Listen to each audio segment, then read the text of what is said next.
नमस्कार विद्यार्थी मित्रांनो, आपण काल एलिमेंट्स ऑफ ग्रुप 16, 17 अँड 18 याविषयीची आपण माहिती घेतलेली होती. आणि यामध्ये आपण ग्रुप 16, 17 आणि 18च्या एलिमेंट्सला काय म्हणत होतो, तर 16च्या ग्रुपला आपण म्हणत होतो, ग्रुप 16ला आपण म्हणत होतो ऑक्सिजन फॅमिली. Oxygen family. 17च्या ग्रुपला आपण म्हणतो हॅलोजन.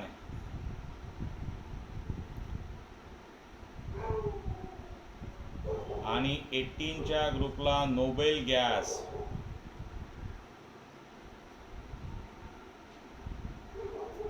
नोबेल गॅस आपण म्हणत होतो. आणि ऑक्सिजन, हॅलोजन, जन म्हणजे काय, ऑक्सी म्हणजे काय, याला ऑक्सिजन का म्हणतात, याला ऑक्सी म्हणजे लाईफ. ऑक्सी म्हणजे लाईफ आणि जन म्हणजे प्रोड्यूस करणारा, लाईफ प्रोड्यूस करणारा. आपल्याला जीवन जगण्यासाठी जो वायू आवश्यक आहे असा तो असतो ऑक्सिजन, म्हणून त्याला आपण ऑक्सिजन असं आपण म्हणतो. ॲक्च्युली ते ग्रीक नेम आहे. हॅलोचा अर्थ होतो सॉल्ट आणि जनचा अर्थ होतो फॉर्मेशन, म्हणजे सॉल्ट फॉर्मेशन वाले जे एलिमेंट असतात ते सगळे एलिमेंट्स आपण या ग्रुप 17मध्ये आपण ठेवत असतो. आणि नोबेल गॅसचे जे कुठल्याच रिॲक्शनमध्ये इन्व्हॉल्व होत नाही, त्यांचा आउटर मोस्ट ऑर्बिट हा कम्प्लिटली फिल्ड असतो, असे इलेक्ट्रॉन आपण ग्रुप नंबर 18मध्ये ठेवत असतो. आणि मागच्या वेळेला आपण यांचं ऑकरन्स आपण सुद्धा बघितलेलं होतं. ग्रुप नंबर 16ला आपण आणखीन एक नाव दिलं होतं, ते म्हणजे चाल्कोजन. याला आपण काय नाव दिलं होतं, चाल्कोजन. चाल्कोजन याला आपण नाव दिलं होतं चाल्कोजन. आपण हे असाला नाव दिलेलं होतं. ह्या सगळ्या गोष्टी आपण काल शिकलो होतो. यासोबत यांचं ऑकरन्स आपण शिकलेलो होतो, बरोबर आहे. ऑक्सिजन आपल्याला जिप्सम, इप्सॉम सॉल्ट, त्याच्यानंतर गॅलेना, zinc blend,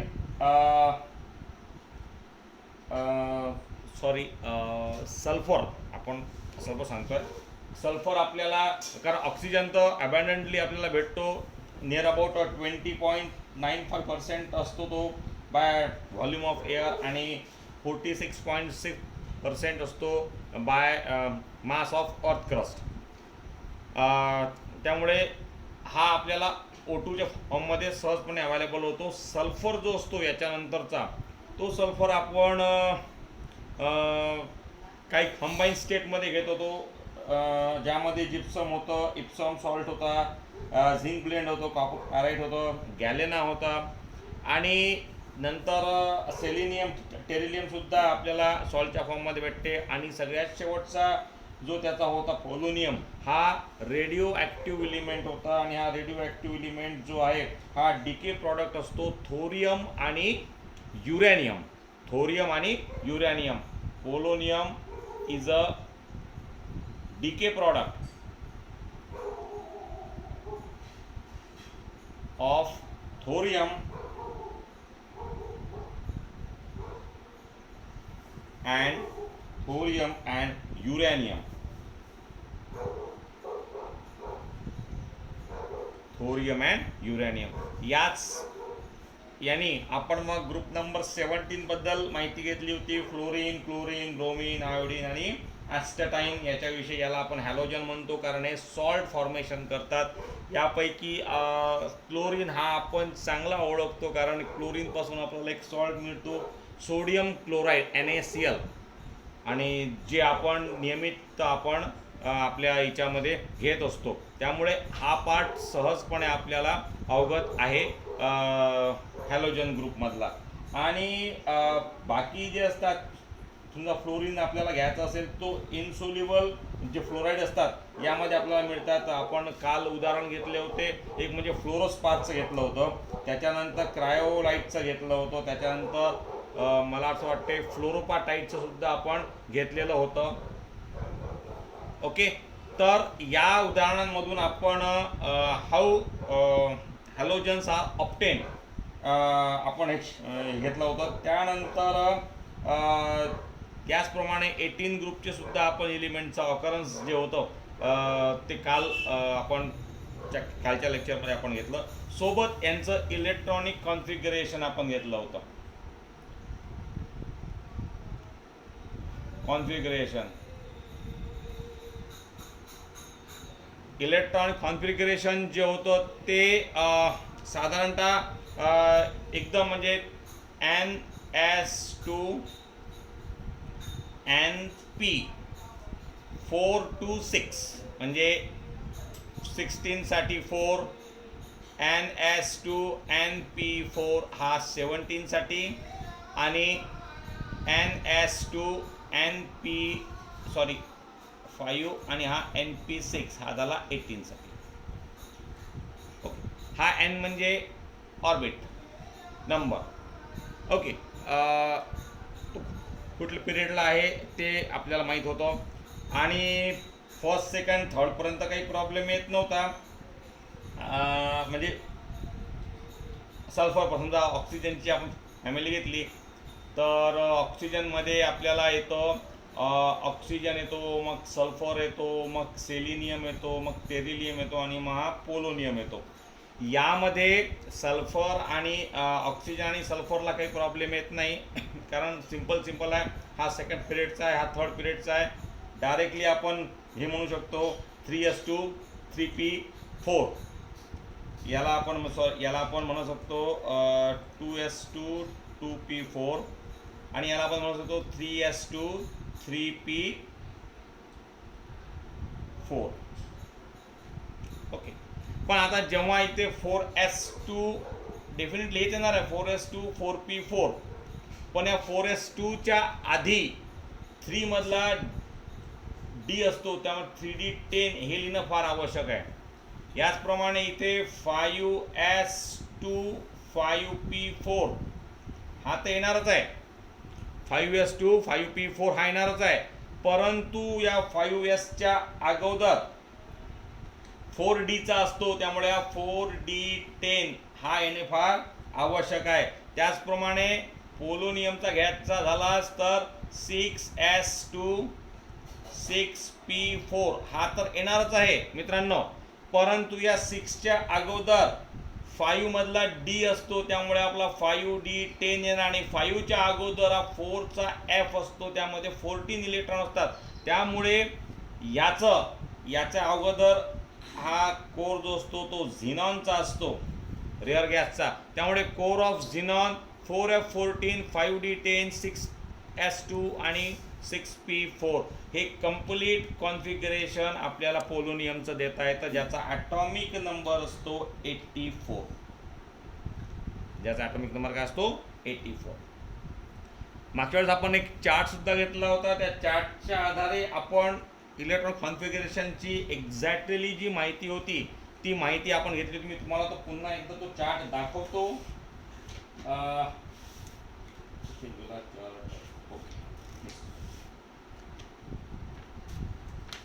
See the exact chart of this part. Oxygen 8, sulfur 16, selenium 34, tellurium 52, polonium 84 आणि डेफिनेटली आपण म्हटलं होतं आउटरमोस्ट त्याचं कॉन्फिगरेशन असतं NS2 NP4 हा सेकंड पिरियडचा म्हणून 2s2 2p4. याच्या अगोदर फक्त हेलियमचा एक रेअर गॅस एलिमेंट म्हणून 4 ऑफ हेलियम NS2. त्याच्यानंतर हेलियम नंतर निऑन आणि हा थर्ड पिरियडचा असतो. त्यामुळे सेकंड पिरियडचा हा जो आहे हा पार्ट हेलियमपर्यंत संपतो आणि सेकंडला निऑन हे संपलेलं असतं आणि हा थर्ड पिरियडचा असल्यामुळे core of neon 3s2 3p4 आपण असं घेतला आहे. त्याच्यानंतर थर्ड जो आहे हा ॲरागॉनला संपतो आणि हा सेलिनियम फोर्थ पिरियडला अवेलेबल असल्यामुळे आपण कोर ऑफ ॲरागॉन 3d10 कारण 4s2 4p मध्ये 3d10 आलेले असतात. इथे आपलं ट्रान्झिशन एलिमेंट जे असतात हे येतात फर्स्ट जे ट्रान्झिशनची आपली सिरीज आहे ती आपल्याला इथे स्कँडियम, टिटॅनियम, व्हॅनेडियमवाली जी आपली सिरीज आहे ही सिरीज आपल्याला इथं आलेली असते आणि 4s2 4p4 हा आपल्याला इथं मिळतो. आणि याचप्रमाणे आपण ऑक्सिजनची, त्याच्यानंतर हॅलोजनची फॅमिली आणि नोबेल गॅसची फॅमिली जी आहे ती आपण घेतली होती. हा चार्ट बिलकुल आपल्या टेक्स्टबुकला अवेलेबल आहे, असाच अवेलेबल आहे. मी याचं फक्त एनलार्ज जे व्हर्जन असतं ते आपल्याला इथे दाखवलेलं आहे. आज आपल्याला घ्यायचं आहे ते म्हणजे atomic and physical property of element of group 16, 17 and 18. Okay, आज आपल्याला घ्यायचं आहे atomic and physical property. Atomic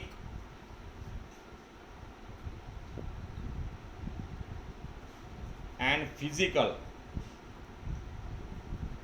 property. Okay,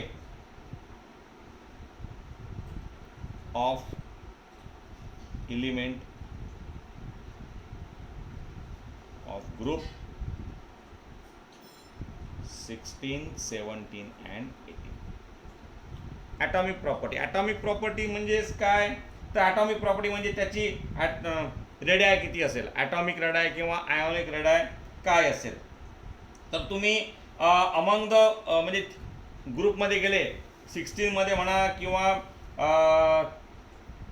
17मध्ये म्हणा किंवा 18मध्ये म्हणा, आयोनिक रेडाय ही नेहमी काय होते, इन्क्रीज होत जाते.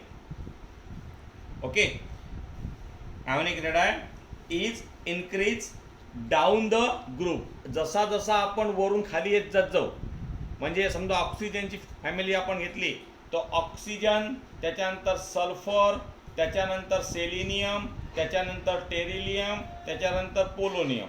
ही झाली आपली ऑक्सिजनची फॅमिली. हॅलोजनची फॅमिली जर पहिले फ्लोरीन येते, मग क्लोरीन येतं, मग ब्रोमीन येतं, मग आयोडीन येतं आणि मग ॲस्टेटाईन येतं. ओके, आणि 18 ग्रुपची म्हटलं तर पहिल्यांदा हेलियम, मग निऑन, मग ॲरॅगॉन, मग क्रिप्टॉन, मग झिनॉन आणि मग सगळ्यात शेवटी रेडॉन. हे एवढ्या आपल्याला एलिमेंट्स आपल्याला मिळतात. हे एलिमेंट जेव्हा आपण खाली खाली जाऊ, कारण की हा एलिमेंट कोणत्या याचा आहे, सेकंड पिरियडचा. हा कोणता पिरियड आहे, सेकंड पिरियड. ऑब्विसली हा कुठल्या पिरियडचा आहे, थर्ड पिरियडचा. हा कुठल्या पिरियडचा आहे, फोर्थ. हा फिफ्थ आणि हा सिक्स. मित्रांनो, जसा जसा पिरियड वाढत जाईल, एक एक नवीन नवीन शेल जो आहे त्याच्या अवतीभोवती येत जाईल. आणि शेल जर तयार झाला, म्हणजेच याचं जर इलेक्ट्रॉन कॉन्फिगरेशन आपल्याला लिहायचं झालं तर आपण असं लिहितो, हा आपला न्यूक्लियस. बरोबर आहे, यामध्ये 8 पॉझिटिव्ह असतात प्रोटॉन. मग आता 8 पॉझिटिव्ह प्रोटॉनला नलिफाय करण्यासाठी आपण काय करतो, पहिला हा शेल लावतो. पहिला शेल म्हणजे कोणता, पहिला पिरियडचा शेल असतो. यामध्ये फक्त 2च एलिमेंट आहेत, ते म्हणजे हायड्रोजन आणि हेलियम. मॅक्झिमम याची इलेक्ट्रॉन घेण्याची कॅपॅसिटी किती आहे, 2. बरोबर. आणि मग 2 झाल्यानंतर आणखीन आपल्याकडे 6 इलेक्ट्रॉन बाकी आहे. यासाठी आपण काय करतो, सेकंड शेल काढतो. सेकंड शेल काढतो म्हणजे हा एलिमेंट ॲटोमॅटिकली जातो कशात आहे, सेकंड पिरियडमध्ये हा घुसत आहे. त्यामुळे सेकंड पिरियडचा हा आपण शेल काढला आणि इथे आपण 6 इलेक्ट्रॉन दिले, 2, 3, 4, 5, 6 समजा असे दिले. आता 6 electron, 6 proton, atom is electrically neutral. आता मला सांगा, याची जी रेडियस आहे, ही रेडियस या न्यूक्लियस पासून या शेवटच्या आउटर मोस्ट ऑर्बिटला आपण घेत असतो, म्हणजे ही झाली. करेक्ट. आता आपण करूया सल्फरची गोष्ट. सल्फर हा कितीचा आहे, थर्डचा. करेक्ट. आणि जेव्हा थर्डचा असेल तेव्हा याला पुन्हा एक काय लागेल, एक पुन्हा ऑर्बिट इथे येईल, शेल येणार आहे.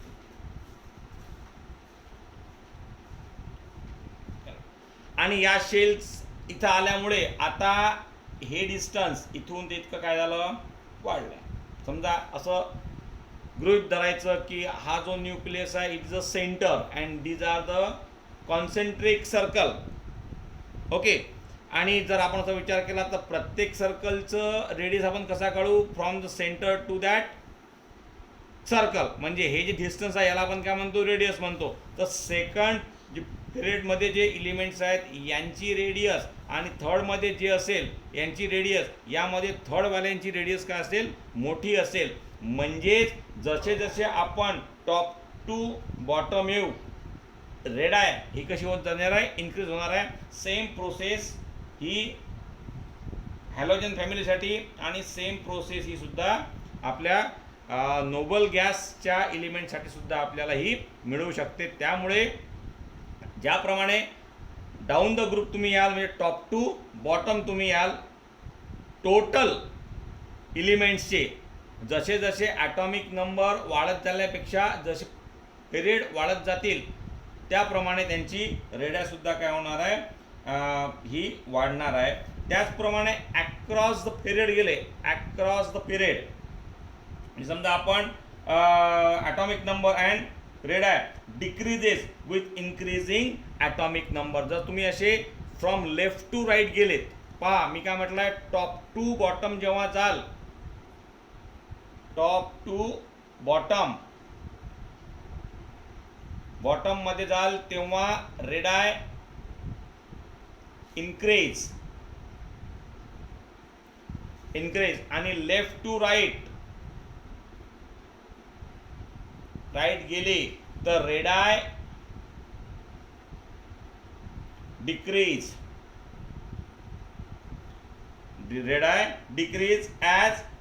As increasing atomic number. यामुळे काय होतं की इफेक्टिव्ह हे कशामुळे होतं, this is due to why, because effective nuclear charge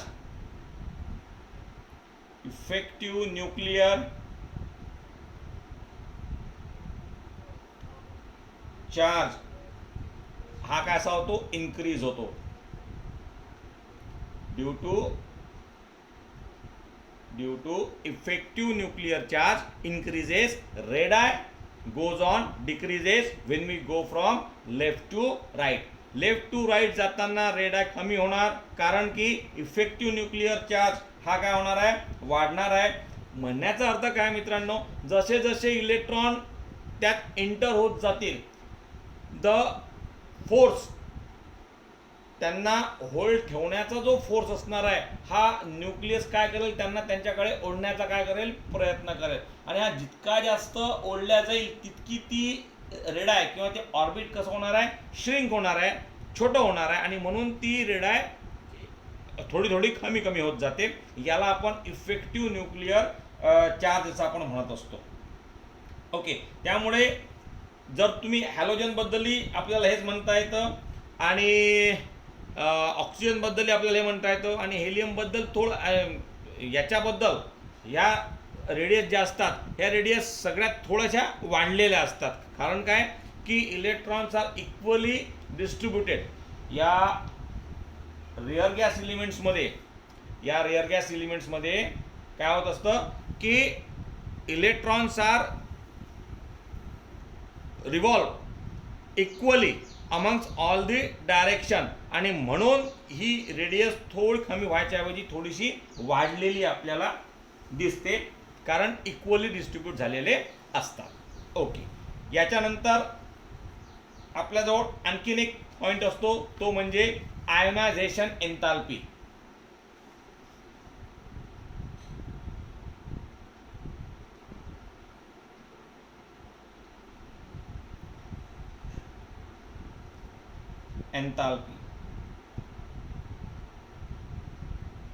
ionisation enthalpy.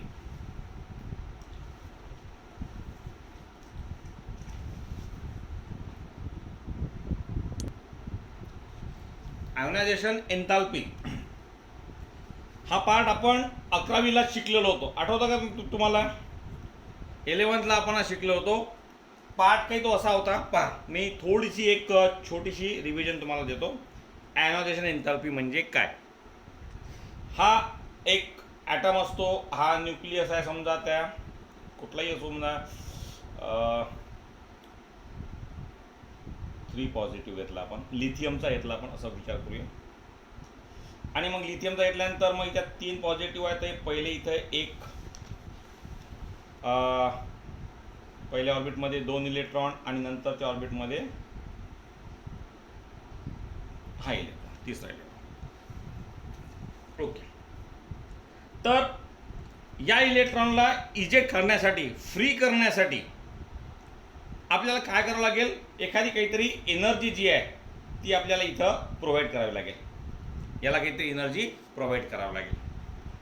आणि जी एनर्जी आपण याला फ्री करण्यासाठी प्रोव्हाइड करत असतो त्याला आपण काय म्हणतो असतो, आयोनायझेशन एन्थाल्पी. जर तुम्हाला आठवत असेल तर आपण 11वी मध्ये आपण हा पाठ घेतलेला होता. सॉरी. मग हा जो आहे पार्ट एन्थाल्पी, आपल्याला सहज लक्षात येईल की जसे जसे इलेक्ट्रॉन याच्यामध्ये ॲड होत जातील, ओके, याचा अट्रॅक्शन पॉवर जो आहे तो कसा होणार आहे, जास्त जास्त जास्त जास्त होणार आहे. आणि मग जेवढा अट्रॅक्शन पॉवर हा जास्त, तेवढी याला फ्री करण्यासाठी लागणारी एनर्जी काय असणार आहे, जास्त असणार आहे. बघा, या इलेक्ट्रॉनकडे 2 प्रकारचे फोर्स असतात. या इलेक्ट्रॉनकडे एक अट्रॅक्टिव्ह फोर्स असतो, अट्रॅक्टिव्ह फोर्स असतो, आणि एक याच्याकडे रिपल्शन फोर्स सुद्धा असतो. अट्रॅक्टिव्ह फोर्स आणि एक रिपल्शन फोर्स. अट्रॅक्टिव्ह फोर्स कसा असतो, हा जो न्यूक्लियस आहे, हा न्यूक्लियस या इलेक्ट्रॉनला आपल्याकडे ओढण्यासाठी नेहमी त्याकडे एक फोर्स राहणार आहे. आणि या इलेक्ट्रॉनमध्ये एक रिपल्शन फोर्स असणार. त्यामुळे प्रत्येक इलेक्ट्रॉनकडे हे अट्रॅक्टिव्ह आणि रिपल्सिव्ह फोर्स असतात. त्यामधून हे अट्रॅक्टिव्ह जे फोर्सेस असतात हे जास्त वर्क करतात as compare to repulsive force. मग जसा एक इलेक्ट्रॉन याच्यात इलेक्ट्रॉन ॲड आला म्हणजे प्रोटॉन सुद्धा ॲड आला असेल, म्हणजे डेफिनेटली याची कॅपॅसिटी, इलेक्ट्रॉन होल्ड करण्याची कॅपॅसिटी थोडी बहुत वाढलेली असेल. आणि जेव्हाही वाढलेली असते तेव्हा या इलेक्ट्रॉनला बाहेर काढणे, फ्री करणे हे थोडं अवघड जातं. म्हणून जसं आपण लेफ्ट टू राईट जातो, आपण लेफ्ट टू राईट म्हणजे अक्रॉस द पिरियड आपण जातो, लेफ्ट टू राईट म्हणजे across the period.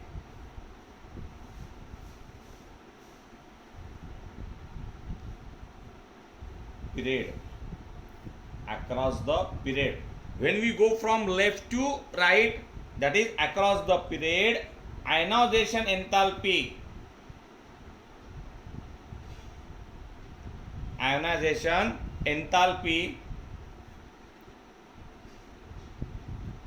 is increases as atomic number goes on increases. आपण म्हणू शकतो, कारण की जसा जसा इलेक्ट्रॉन ऍड होत जाणार आहे ॲटॉमिक नंबर त्याचा वाढणार आहे. आता नेक्स्ट जो पार्ट असतो तो म्हणजे, समजा पहिला आपण हा घेतला होता, लिथियमचा घेतला होता, ओके.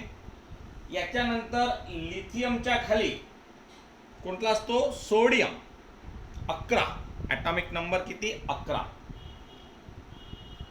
सोडियमचा घेऊया आपण 11. हा समजा आपण एक न्यूक्लियस, त्यात 11 पॉझिटिव्ह, यामध्ये 2 इलेक्ट्रॉन पहिल्या याच्यात, दुसऱ्या याच्यात 8 इलेक्ट्रॉन, 1 2 3 4 5 6 7 आणि 1 हे 8. आणि हा तिसऱ्या याच्यात, मग 11 आहे तर हा याच्यात येणार, करेक्ट.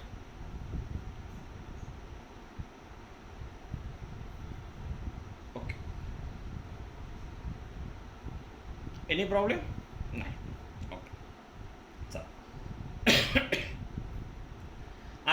याचा ॲटॉमिक नंबर 11, याचा ॲटॉमिक नंबर समजा शेवटचा ॲटॉमिक नंबर याचा आपण म्हणू की ऑक्सिजन घेतला असता आपण याच्यातला, तर सेकंड मधला ऑक्सिजन आपण घेतला असता तर त्याचा इलेक्ट्रॉनिक नंबर 8 आहे, ॲटॉमिक नंबर सॉरी त्याचा 8 आहे.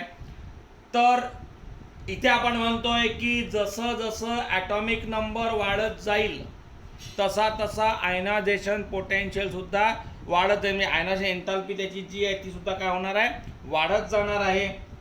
मग इथे तर आता ॲटॉमिक नंबर 11 आला आहे. तुमचं साहजिक असं म्हणणं असेल की सर ऑक्सिजन जर 8 मध्ये आहे, याचा ॲटॉमिक नंबर 8 आहे आणि याचा सोडियमचा ॲटॉमिक नंबर जर 11 आहे, तर याची आयनायझेशन पोटेन्शियल ही ऑक्सिजनपेक्षा जास्त असायला पाहिजे. तुमचं तर्क व्यवस्थित आहे, पण एक्सप्लेनेशन चुकतं आहे आपलं. कारण की हा सोडियम जेव्हा स्टार्ट होतो आहे तेव्हा एक नवीन शेल या ॲटमला लागत आहे आणि नवीन शेल या ॲटमला लागत असल्यामुळे जरही याचा ॲटॉमिक नंबर वाढला, परंतु या ॲटमचा या न्यूक्लियस सोबत असलेलं अट्रॅक्शन हे थोडं फार काय झालंय, लेस झालाय, कमी झालेलं आहे. आणि म्हणून या इलेक्ट्रॉनला काढण्यासाठी आपल्याला जी एनर्जी प्रोव्हाइड करायची आहे ती इतकी करायची नाही आहे जी आपण ऑक्सिजनमध्ये करतो किंवा याच्या अगोदरच्या पिरियडला आपण जे केलं तेवढी एनर्जी आपल्याला लागणार नाही. म्हणजे तिच्यावरून आपण एक म्हणू शकतो की when we go from top to bottom,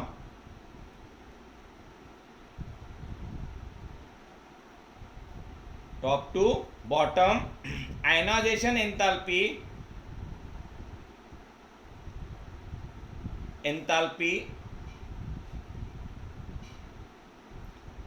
goes on decreases as atomic size increases. As atomic size increases. मित्रांनो, इथे आपण आयनायझेशन एन्थाल्पी इंक्रीजेस लिहिलं का? Due to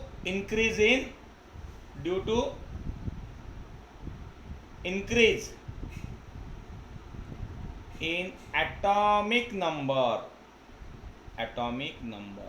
When we go from left to right, atomic number goes on increases, hence ionization enthalpy goes on increases. आणि top to bottom मध्ये येताना, वरून खाली येताना आपल्याला काय म्हणायला लागेल, ionisation enthalpy goes on decreases as atomic size goes on increases. Okay, हे सर्व एलिमेंटसाठी आपल्याला हे लागू होतं. त्यात काही प्रॉब्लेम नाही. याच्यानंतरचा आणखीन एक छान प्रॉपर्टी असते, ती म्हणजे इलेक्ट्रोनिगेटिव्हिटी. ती कुठली असते? इलेक्ट्रोनिगेटिव्हिटी. आता इलेक्ट्रोनिगेटिव्हिटी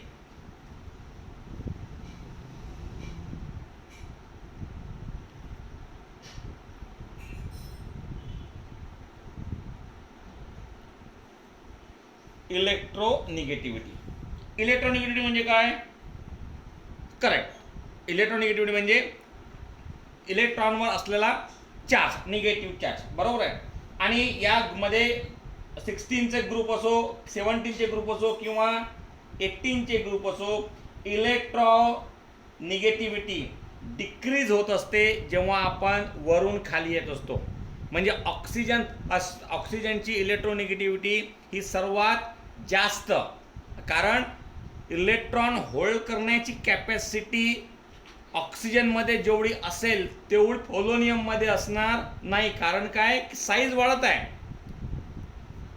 ॲटमची साईज वाढत गेली का इलेक्ट्रॉन होल्ड करण्याची कॅपॅसिटी सुद्धा काय होते? कमी होत जाते. आणि म्हणून इलेक्ट्रोनिगेटिव्हिटी सुद्धा कशी होते?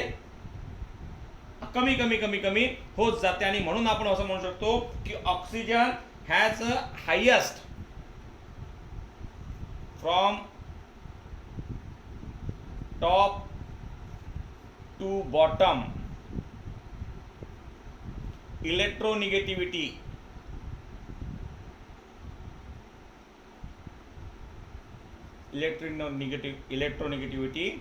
goes on decreases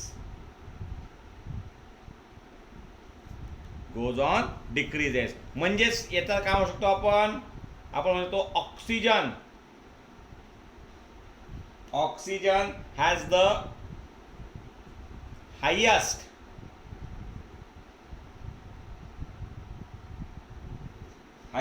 electronegativity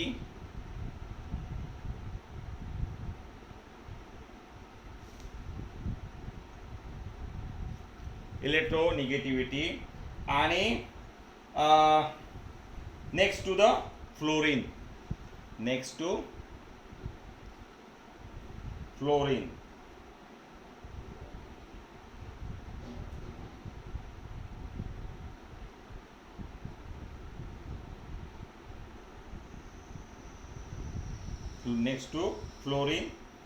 amongst all the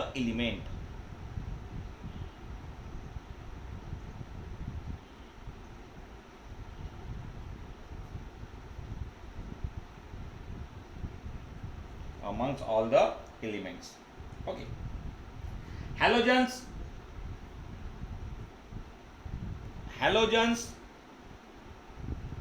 next कोणता असतो आपला halogens have very high electronegativity.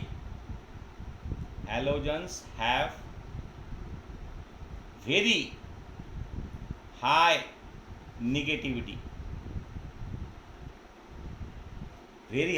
negativity. सगळ्यात जास्त निगेटिव्हिटी हॅलोजन मध्ये असते आणि फ्लोरीन मध्ये सर्वात जास्त असते. Fluorine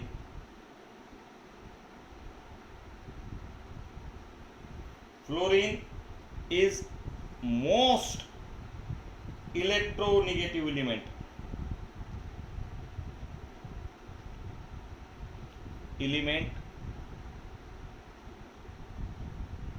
In the periodic table.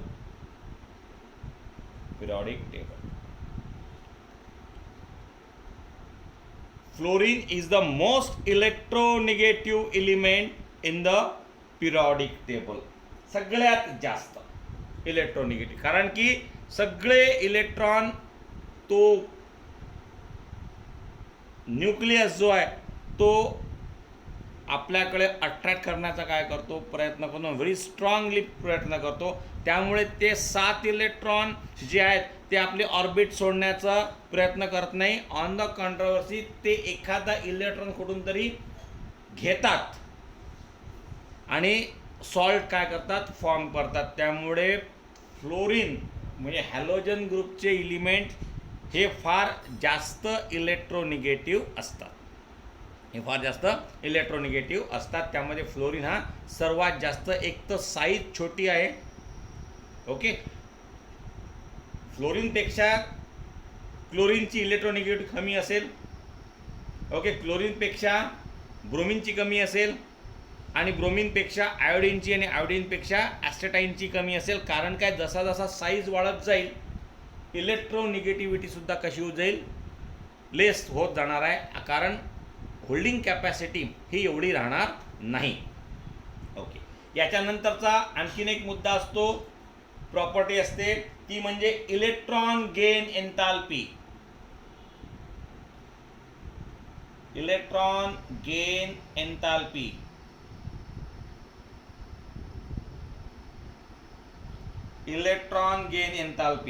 मित्रांनो, इलेक्ट्रॉन गेन एन्थाल्पी हा काय प्रकार असतो, इलेक्ट्रॉन घेण्यासाठी लागणारी एनर्जी आपल्याला घ्यायचो. आणि ग्रुप 16 आणि 17 मध्ये इलेक्ट्रॉन गेन एन्थाल्पी जी असते ही कमी असते जेव्हा तुम्ही डाऊन द ग्रुप येता, म्हणजे टॉप टू बॉटम जेव्हा तुम्ही येता, टॉप टू बॉटम म्हणजेच डाऊन द ग्रुप ज्याला आपण म्हणत असतो, ओके. यामध्ये 16 ग्रुप 16 असो और 17 असो, ग्रुप 16 असो वा 17 असो, यामध्ये इलेक्ट्रॉन गेन एन्थाल्पी ही कमी असते. electron gain enthalpy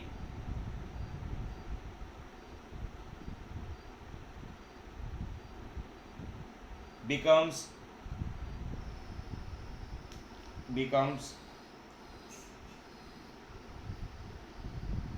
less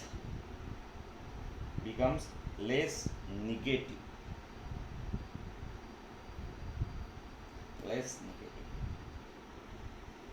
okay. Group 16चा जर आपण विचार केला तर 16 ग्रुप, समजा ग्रुप 16 जर आपण विचार केला तर ग्रुप 16 मध्ये ऑक्सिजन जो आहे आपला, हा oxygen has less negative electron gain enthalpy, less negative electron gain enthalpy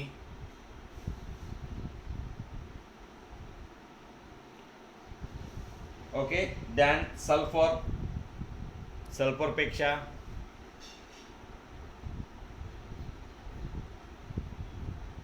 than sulphur. का तर ॲटॉमिक साईज त्याची कमी आहे, because atomic size of oxygen is less than sulphur,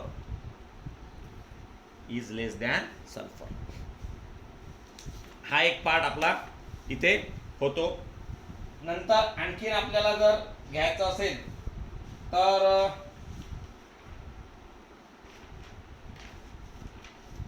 17 ग्रुपचा आपण घेऊ शकतो. मी पेज बदलतो, एक मिनिट. हा, ग्रुप 17 साठी जर आपल्याला विचार करायचं काम पडलं तर ग्रुप 17 मध्ये fluorine has less negative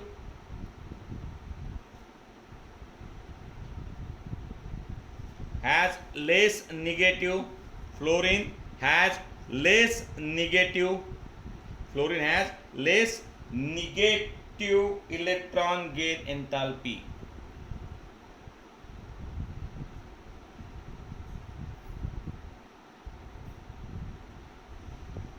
than chlorine. काय पुन्हा रिझन तेच, due to small atomic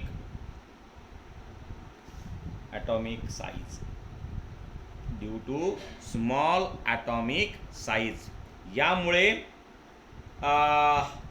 group 17 ची इलेक्ट्रॉन गेन एन्थाल्पी आपण सांगू शकतो.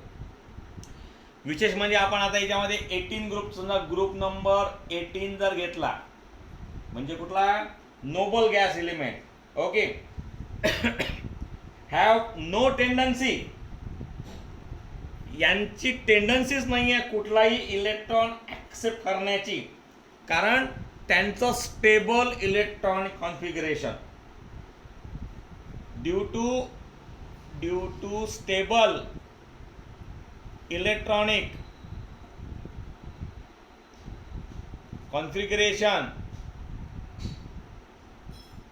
काय असतं, NS2NP6 या स्टेबल कॉन्फिगरेशन मुळे okay they have no tendency to accept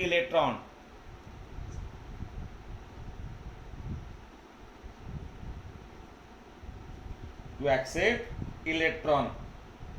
आणि that's why they have, and therefore they have large positive electron gain enthalpy.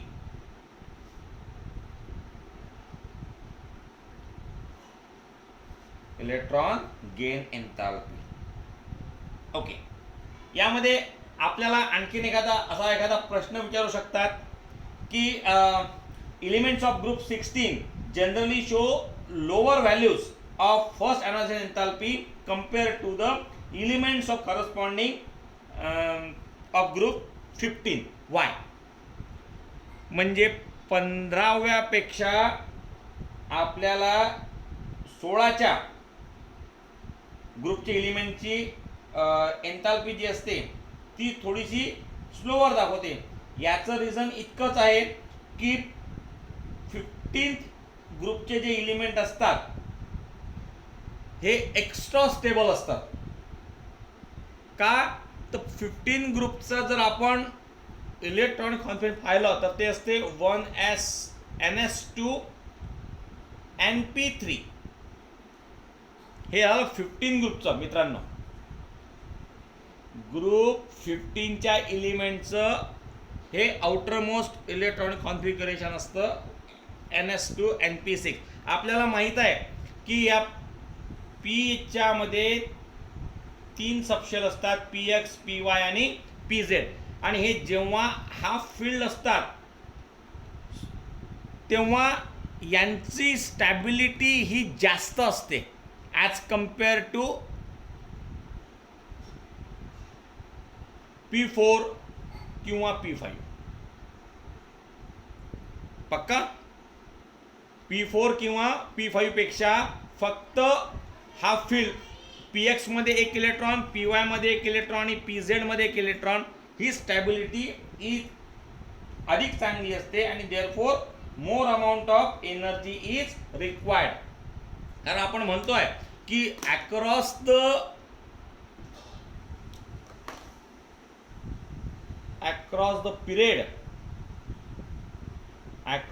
Period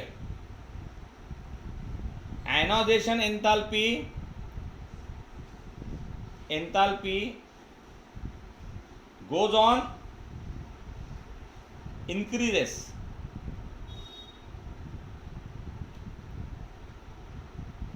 बरोबर आहे. तर असं असताना 15व्या ग्रुपमध्ये ती जास्त वाटते आणि 16व्या ग्रुपमध्ये थोडीशी कमी होते. याचं रिझन फक्त हेच आहे की इथे एक्स्ट्रा स्टॅबिलिटी मिळत असल्यामुळे अधिक त्यांना जास्त एनर्जी द्यावी लागते ॲज कम्पेअर टू 16 ग्रुपमध्ये. कारण ते हाफ फील्ड नसतात, मोर दॅन हाफ फील्ड असतात आणि म्हणून तिथे थोडीशी एनर्जी आपल्याला काय लागते, कमी लागते. इतकाच त्याचा फक्त एक रिझन असू शकतं. ओके, आज आपण इथे स्टॉप होऊया आणि उद्याच्या लेक्चरला तुम्हाला आणखी मी तुमच्यासाठी एक मिनिट, पिरियड संपायच्या अगोदर आपण मी तुमच्यासाठी एक चार्ट काढले होते जे तुमच्या पुस्तकात ऑलरेडी अवेलेबल आहेत. ओके, डोंट वरी. हे मी ग्रुप नंबर 16चा काढला होता. हा ग्रुप 16चा, हा ग्रुप 17चा आहे, ग्रुप 18 सुद्धा काढलेला आहे. मी दाखवतो तुम्हाला. ग्रुप 16चा जर तुम्ही हा हे घेतला, तुमच्या पुस्तकामध्ये हा आहे. ॲटॉमिक नंबर इन्क्रीज होत आहेत, बरोबर आहे. ॲटॉमिक मास ते सुद्धा काय होतं, इन्क्रीज होत आहे डेफिनेटली. ॲटॉमिक रेडियस ही सुद्धा इन्क्रीज होते आहे. बघा पिकोमीटरमध्ये दिली आहे 66, 104, 117, 137, 146.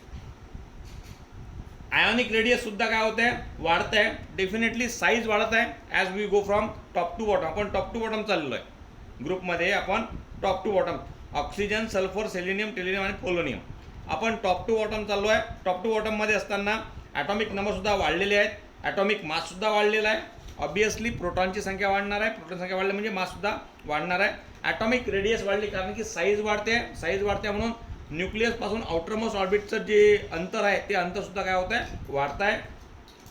या ॲटमचा जेव्हा आयॉन होईल तेव्हा आयॉनची सुद्धा रेडियस काय असेल, वाढलेली असेल. आयनायझेशन एन्थॅल्पी ही सुद्धा कशी होत आहे, लेस होत आहे. साईज वाढत आहे मित्रांनो, याची काय वाढते, साईज वाढते आहे. साईज वाढल्यामुळे इलेक्ट्रॉनला फ्री करण्याची जी काही अमाऊंट ऑफ एनर्जी लागते ती कमी लागते आणि म्हणून ऑक्सिजनला 1314 किलो जूल पर मोल इतकी लागत आहे, ज्याला आपण डेल्टा एच आय असं आपण म्हणत असतो. ओके, ही एनर्जी सल्फरला लागते 1000, सेलिनियमला 941, टेरिलियमला 869. म्हणजे कसं होत आहे पहा, ट्रेंड कसा चालू आहे, लेसमध्ये चालला आहे. म्हणजे as we go from top to bottom, ionisation enthalpy goes on decreases, electronegativity also goes on decreases because size goes on increases. याचं आन्सर एकच असतं की जशी जशी साईज वाढलेली असेल, इलेक्ट्रोनिगेटिव्हिटी सुद्धा काय असेल, कमी कमी कमी कमी झालेली असेल. कारण काय की न्यूक्लियसची इलेक्ट्रॉन होल्ड करून ठेवण्याची कॅपॅसिटी हळूहळू कशी होते, कमी होत जाते जशी जशी ती साईज वाढत जाते. इलेक्ट्रॉन गेन एन्थॅल्पी ही बघा, ही सुद्धा कशी होते, कमी कमी होत चालली आहे. ओके, त्याच्यानंतर डेन्सिटी वाढत जाते. ऑब्विसली वजन वाढत जातं तर डेन्सिटी सुद्धा वाढत जाईल. मेल्टिंग पॉईंट आणि बॉइलिंग पॉईंट, मेल्टिंग पॉईंट वाढत जातात, बॉइलिंग पॉईंट सुद्धा वाढत जातात. मेल्टिंग पॉईंट, बॉइलिंग पॉईंट यासाठी जे फिजिकल प्रॉपर्टीज आहेत, या प्रॉपर्टीज आपल्याला ॲक्च्युली उद्याला घ्यायचं आहे. त्यामुळे उद्याला आपण हा पुन्हा चार्ट एकदा बघणार आहोत आणि याच्यासोबत आपण ग्रुप 18चा सुद्धा आपण काय बघणार आहोत, चार्ट बघणार आहोत. So till then thank you very much. उद्याच्या लेक्चरला आपण physical properties of group 16, 17 and 18 elements आणि त्याच्यानंतर जर झालंच तर आपण ॲनामलस बिहेवियर ऑफ बिहेवियर जे आहे ऑक्सिजनचं म्हणा किंवा फ्लोरिनचं म्हणा, ते आपण घेण्याचा प्रयत्न करू. टिल देन मला असं वाटतं तुम्ही या सगळ्या नोट्स आपल्या वहीमध्ये लिहून ठेवा आणि तुमच्यासाठी हे सगळ्यात बेस्ट असणार आहे जर तुम्ही हे आपल्या वहीमध्ये लिहून ठेवलं असेल तर. Okay, thank you very much.